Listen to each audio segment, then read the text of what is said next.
गुरुवार एक बहुत बड़ा, मैं इसलिए बोल रहा सीधा गुड फ्राइडे में आ गए हम लोग। गुरुवार एक बहुत बड़ी चीज है। गुरुवार को अगर आप देखोगे ना, यहूदा इस्करियोती के विश्वासघात से लेकर और प्रभु यीशु मसीह के क्रूस पर चढ़ाए जाने तक ये कितने घंटे का गैप है इसके बीच में।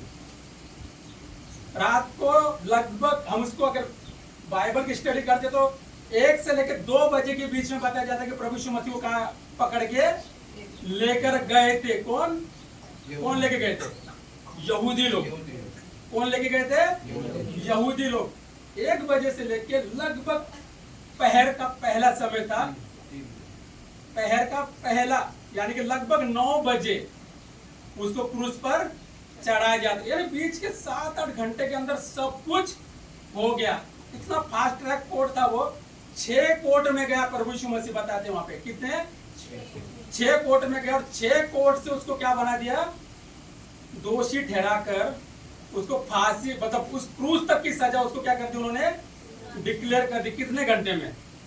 1 बजे अगर हम उसको मान के चलते पकड़ा गया तो 9 बजे, कितने घंटे हो गए? इतनी फास्ट सजा कहीं सुनी क्या तुमने? इतना फास्ट कहीं पे डिसीजन देगा है क्या? उन्होंने अपने ही सारी बातों को क्या कर दिया, वहां पर उलट पुलट कर दिया। उसको सिर्फ उनके दिमाग में था इसको कहाँ चढ़ाना है?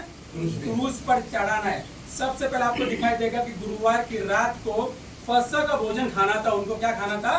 फसह का भोजन। बाइबल बताती है कि फसह का भोजन मेरा बहुत, फसह का भोजन खाते खाते प्रभु यीशु मसीह ने उस समय उठ के एक चीज सिखाया वहां पर हमको। उसने उठ के क्या किया वहां पर? अपने चेलों के, मतलब उसने यहाँ पर एक चीज को दिखाया। उसने बोला मैं सेवा करवाने के लिए नहीं, परंतु किस लिए आया? मैं सेवा करने के लिए नहीं। किस लिए आया? करवाने के लिए आया या करने के लिए आया? करने के लिए। उसने अपने चेलों को उसने कहा अगर मैं गुरु होके तुम्हारे पैरों को धो सकता हूँ तो तुमको किस लेवल में होना चाहिए। उसने ये चीज बताई कि उससे पहले बाइबल बताती कि उसके चेलों के बीच में विवाद चल रहा था कि बड़ा कौन। तो उसने इस चीज को समझा, उधर प्रैक्टिकली करके उसने उनके पैरों को क्या करा? उसने धोया वहां पर। उसके बाद उसने क्या किया वहां पे? क्या करा उसने वहां पर? फसह खाकर वो कहाँ चला गया? गतसमनी के पहाड़ पर। किस लिए गया वो? प्रार्थना करने के लिए। आपको मैं छोटा छोटा इसका बता देता हूँ, आप लोगों को पता होना चाहिए कि क्या हुआ उसके अंदर ना। जैतून पहाड़ पर चला गया और यीशु लगभग रात के 1 बजे तक क्या करा? उसने पकड़ा हुआ। तो सबको पता कि यहूदा इस्करियोती आया, उसने अपना बता रखा था उसने कि मैं ऐसे ऐसे करूंगा प्रभु यीशु मसीह के साथ। उनको क्या करना? उसको पहचान जाना कि यही है। और लगभग उसको 12 से 2 बजे के बीच में क्या हुआ? उसको पकड़ कर ले गए। कहाँ पे ले गए?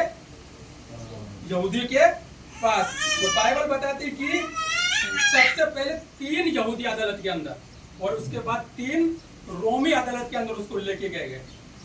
कितने?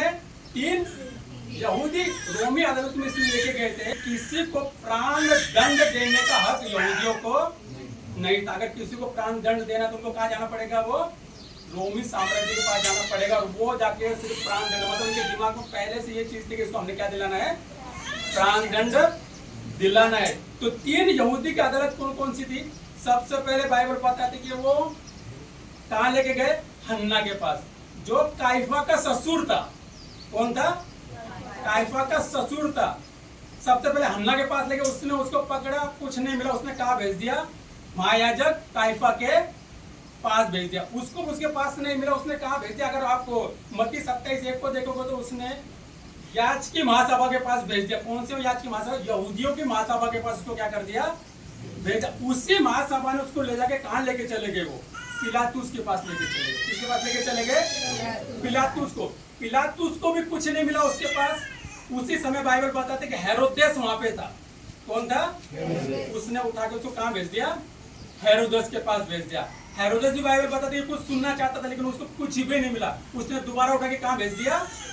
उसको पिलातुस के पास भेज दिया। बाइबल बताती कि पिलातुस ने ही उसको क्रूस की सजा दी थी और उसको क्रूस पे चढ़ा गया था। अगर आप, उन्होंने सारे अपने कायदे कानून को वहां पे तोड़ दिया था। सबसे पहले यहूदियों की बाइबल को या आप पुराने नियम को पढ़ोगे तो उसके अंदर लगभग, अगर उसको अलग दो, रात में किसी का भी न्याय नहीं होता था। और सबसे पहले प्रभु यीशु मसीह का न्याय रात में ही हुआ। बाइबल बताती है कि 2 या 3 लोगों की गवाही से ही किसी की सजा नियुक्त की जाती थी। वहां पे 2 या 3 लोग आए उसके विरुद्ध गवाही दी, लेकिन किसी की भी गवाही मैच नहीं करी उसने। फिर भी उसको क्या करा उन्होंने, फिर भी उसको सजा देने के लिए उन्होंने तैयार। उसके बाद था कि जब भी फसह या त्योहार का समय चलता है तो किसी के ऊपर भी मुकदमा नहीं चलाया जाता था, लेकिन वो फसह का समय ही था जब उन्होंने मुकदमा उसके ऊपर चलाया। झूठे गवाह और खुद की गवाही आज भी नहीं चलती।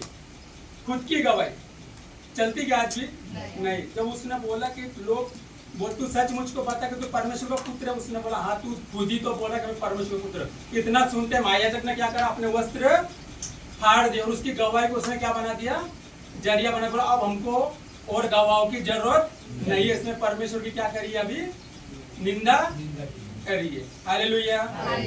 वहां पर उसको पिलातुस को क्या करा गया, पिलातुस ने उसको क्या करा, क्रूस की सजा दे दी। अगर कोई पूछे उसको कितने लोगों ने निर्दोष ठहराया था, कितने लोगों ने निर्दोष ठहराया था उसको, उसके सलीब पर चढ़े तक कितने लोगों ने उसको निर्दोष ठहराया था, कितने लोगों ने,